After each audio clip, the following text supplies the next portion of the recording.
name is Shelby Costello. I'm 28. I'm a mental health activist with 2 degrees in psychology and counselling. I grew up in Brixton/Stockwell with my mum, and growing up and living in a deprived area and in a single parent household with no dad, I have gone through my fair share of traumatic experiences.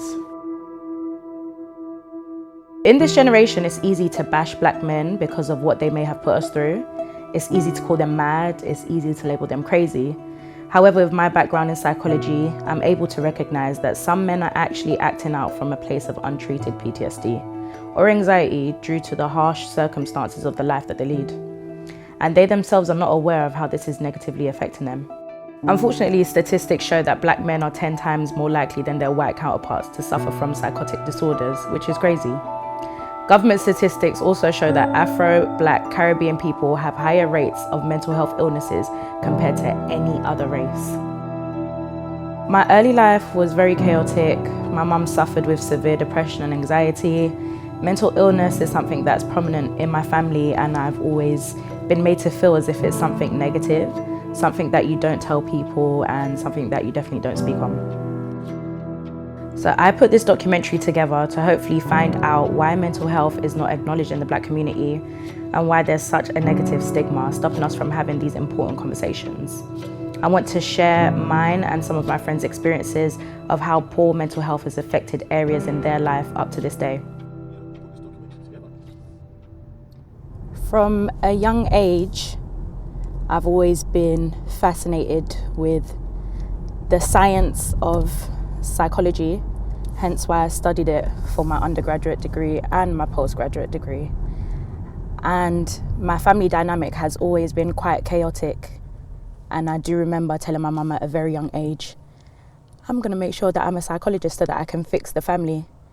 And I think that that has always stuck with me from a very young age. It's been embedded within me. So through my past experiences when it comes to my social life and my love life, unfortunately, I have gone through some toxic and very trialing tribulations that have led me to understand that mental health is very imperative. But with the same hand, I've seen that a lot of people that I talk to about mental health, such as depression and anxiety, in the black community or in ethnic communities, they don't really acknowledge mental health as something that should be spoken about, as everybody else sees it more as negative or as a taboo, and there's definitely a negative stigma on it in the black community. I've always been in survival mode, and yeah, that's helped me adapt, learn and grow in the environment and the lifestyle that I've been kind of surrounded by.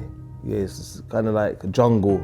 Yeah, so it's like surviving in the jungle, and that's always been my mindset. Going to school with a knife, that is not normal. And when you're in an environment where everyone's got a knife or CS gas or maybe some acid in a Lucozade bottle, because you're in that environment, it all comes together and seem like this is the way to live. Someone stabbing someone and you're seeing that person bleeding out on the floor. And when I was like 12, 13, 14, 15, all I thought about was killing myself. That's why I sit in the dark. I'd sit in the dark all the time. The majority of the music I listened to was dark, depressing rap music. Everything was just depressing. I used to have like, I was like enamored by Tupac because all he'd speak about was death. Death, and I felt so connected to it because I felt like I was unhappy and I wanted to die. Being bipolar, I've never actually tried to like physically hurt myself, but I've hurt other people like when I'm mad. Like if you come in my face and I'm going through my episodes and you won't leave, then yeah, like I had a screwdriver and I cut my best friend in his face with it. Your mind just goes to war because now there's the level-headed person in me that's saying, what are you on? And then there's this thing, go to the kitchen and stuff yourself.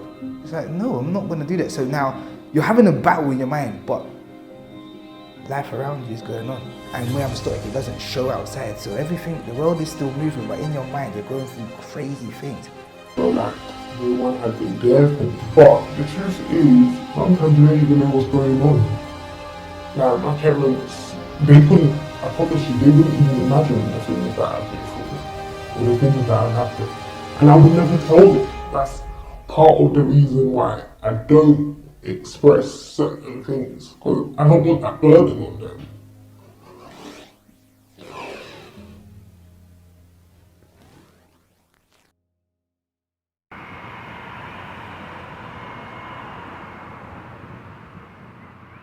When you see someone with mental health, it's usually a guy like with one shoe on, one shoe off, trousers dropping down, food stains all over his jacket, and speaking to the ghost. And that image is what we see as mental health.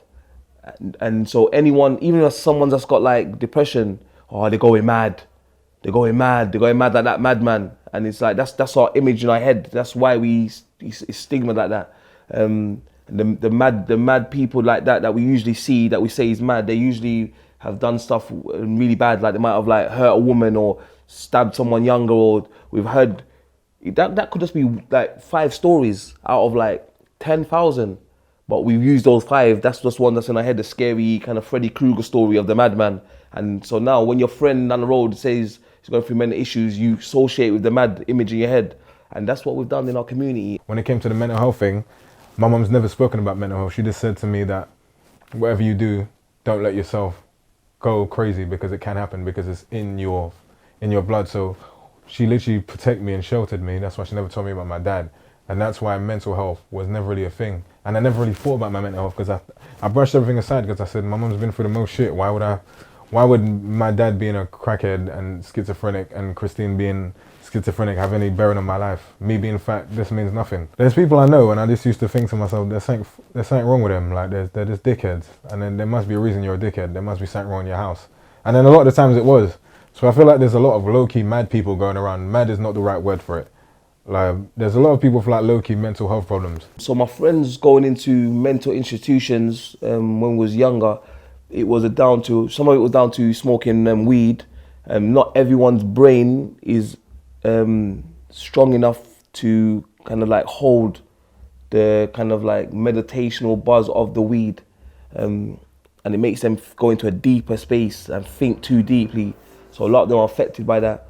And also a lot of the young people that was going in, a lot of the young people growing up, they had like those in children's care homes. And one of my friends, his mum was a prostitute when he was younger, so he used to see like men coming in and out of his house all the time, and he can hear his mum having sex, and then he used to run out the house and run away to kind of avoid that. And then he used to sleep in, like he slept in skips, he slept in garages in the park, and that's when he's like 9, 10. So after a while of doing that, and then being and surviving on the streets by yourself for so long, that's damaging. Like I'm saying to you, and some of those people have been abused, sexually abused, physically abused. After just taking all that as a young child, and then the big shock of going to prison and being locked in a cell on top of that, that's hard to fight that. And that's what a lot of the young people, a lot of friends I grew up with were going through at the time.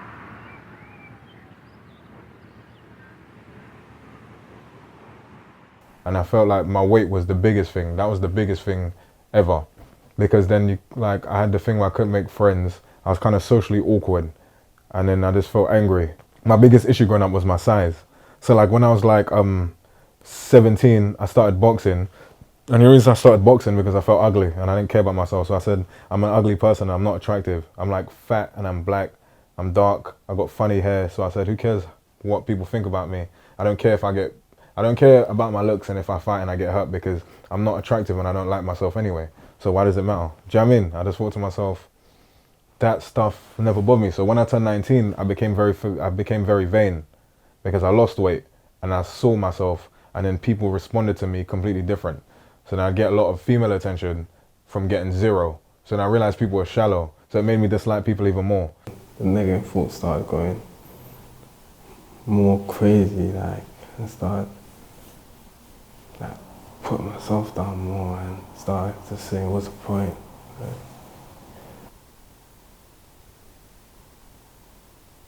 Apart from my therapist, it's the first time I'm actually talking about it. Like, even my own don't understand. Like, it's not that I don't love my kid, but it just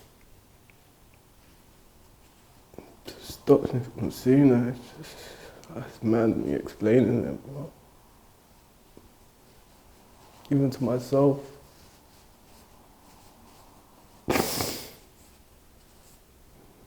They'll rather throw you in a box than listen to you really, or they'll tell you toughen up, or they'll tell you get over it. So whatever you're feeling, you're just always suppressing it. So that and that stigma of you being crazy and all of that, so it's just gonna be there. Then also going through certain things that they're not even aware of, how they react, how they behave. They don't realise the effect that it has on not only them but on me as well.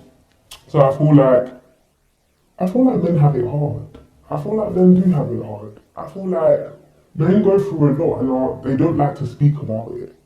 They don't like to talk about it. Even though I say like, I'll be like, men are probably one of the people that I dislike most in my life. I should dislike most in my life. But I actually feel sorry for them at the same time because I feel like there's a lot of pressure on them and that prevents them from talking out on certain things. So as a woman, I feel like sometimes the pressure of whether it's finances, whether it's trauma, anything, I feel like they don't even realise that they take out their anger on their partners majority of the time, and that affects them. For me, example, being in a relationship with someone where they're suffering from mental health, but they don't even realise that you're running away from your fears, and I'm also doing it. But as a woman, because I'm more nurturing, and I have reached a point of acknowledging that I'm going through certain things. They haven't. Oh, they don't want to accept it yet. With obviously the negative thoughts, you're on the edge because at the end of the day, it's about what side of you is going to win that battle. So every day can be a battle. You're always arguing. There's the upside of you, the downside, and then just the level-head person that is battling. So if the bad side of you wins that, you're finished, because if you follow through on those thoughts, it could be curtains. And also I've worked out a mechanism with myself that what's helped me get through certain things, and I call it destroy and rebuild. So I absolutely destroy myself, like I'll be raw, tear myself apart to rebuild a new version of me. But you're on a tightrope because you take yourself to the edge. If that goes wrong, I could do something silly. As a male in general, let alone being a black male, you're supposed to, well, you're not supposed to, but we've got an idea that we're supposed to be strong, the backbone of the family, etc. So sometimes just kind of, especially if you've got a lot of loved ones and people that care for you and you care for, if they rely on you, how can you go to the person that relies on you and tell them you're feeling a certain way? What you feel, especially if it's loved ones, what you feel, whatever they feel, it reflects on you. If you see your mum going through a hard time, it reflects on you. So vice versa. And ego, I feel like ego and pride is a lot of it, because sometimes you do have friends that you can speak to and kind of chop it up with, but nobody tends to want to be the first person. Everybody in the room could be doing the same thing or thinking the same thing. No one was going to say it, but if someone breaks the cycle and comes out and say it, a lot more people say, rah, yeah, I go through that, or I've experienced that and that. So, and truth, a lot of people don't own their truth. If we can all own our truth and just say, boy, it is what it is, it has a negative stigma to it, mental health, but a lot of people go through things. I think it's a stain. People see it as a stain. Once I've said it, it's like putting something on the internet. You can't get it back. When you've got a group of friends walking around dying for blood, they just want to stab someone, come back, talk about the person screaming on the floor or shooting someone, and everyone thinking it's normal. It's not normal. And these are the things, when you grow up and become an adult, you realise that, wait a minute, the environment that I was in was actually toxic. And we all needed to see a counsellor. And the one thing I remember just a few weeks ago, I was speaking to an old friend of mine, and I said to him, we both needed help back then because we thought we couldn't die. and doing dangerous stuff like going into an area where you know you might get killed, and the whole excitement of that when you come out and you don't die, or go into a party by yourself where it's a one way in, one way out, and it's in the basement, and you then survive to tell the tale of that. The way that that makes you feel, the whole anxiety and everything else, it's all a cocktail of mental health, which we were triggering off without even knowing it. That's something that stays with you for the rest of your life. You park your car the wrong way around. You will be in your house, you think, I need to go move the car now. Have I checked my door, make sure my door's locked? And that's all a part of the conditioning of living in an environment where you don't know if you're going to live to see tomorrow. And simple rituals like before you leave your house, you're smelling the house. So you smell the house because you don't know if when you come back, you'll be in a jail cell or dead. Or even if you come back at all. And living like that every day was something that at the time you think is normal. Now that I'm in the practice and dealing with vulnerable young people on the edge and the periphery, you learn that this is what's driving these young people.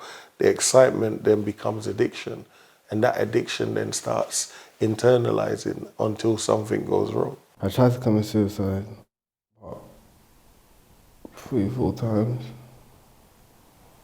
Yeah. Just taking bare medication and just, yeah. The day I realised that I had hit the darkest moment, and I just felt like everything was just falling on me and I didn't want to be there anymore, was the day,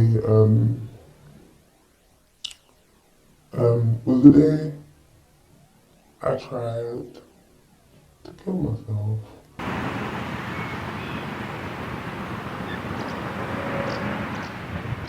I thank God that I have a group of friends that actually are like-minded, so they understand. Some of them go to therapy, but some of them only really go to therapy now because they've been dealing with a lot of pent-up stuff over the years and they didn't have the tools to know what to do next. So a lot of us would self-medicate, as in smoke weed, drink, and that would only solve the problem for a couple of days. So within our friendship group, we will always kind of encourage each other to do different things and to kind of think outside of the box. And once one does something and we have like a positive reaction to it, we listen to the other and we're like, oh, okay, cool, I'll try that. And yeah, thankfully I didn't have friends that kind of looked down on me or thought that it was weird. But at the same time, as I said, I've had friends that I've known since I was in secondary school. So they've always known that I've done therapy, whether it was by myself or with my mother. Last year I was on lithium or whatever. I was on that lithium medication that they put me on. They put me on that medication for like 6 months, but I don't like the effects of it. It's just fucking on me too much. Things like medication, I feel they're stabilizers. I can take medication, but what do I do when the medication is not there? I'm left alone. I'm stuck. So I feel like you have to learn yourself and find what works for you. At the time I felt like it was helping me, but then I started to believe it's a mind thing. Like, everything's a mind thing. Even when you're going through depression, you're going through all these mental states, it's so hard to get out of that mindset. It is hard, it's not easy, but it's like you almost have to, in order to even get out of it, it's almost like you have to rewire your brain in order to overcome everything. You can't, like, everything's a mind thing. So taking the pills, it helped because you think it's helping. But then I started to realise that it's me. If anyone's gonna help me, it's going to be me. Last year I went through a bit of an episode that I was having up and downs, and then one day I just woke up and I said, you know what? I went to my calendar and I just wrote out my calendar. I'm gonna fucking tell the truth. Like, I'm not gonna spare anybody's feelings, and that involved myself. You gotta face your truths at the end of the day. But no, I don't like pity. I don't like people feeling sorry for me. I'm not on all of that, so I just kind of keep it minimal because life is life. I got to a point in my life where I had to face my fears. I had to be alone. I had to just be with my own mind. I had to be with my own thoughts. I had to be alone with just me. And I didn't want to be alone with me because every time I was just alone with me, it was scary. So again, I turned to smoking without realizing to help me cope and not realize that it was damaging me. I'm still doing therapy, like, but it's more like a one-to-one therapist, like kind of a thing, like on call. Obviously, it's from the hospital and it's from the sixth cell department.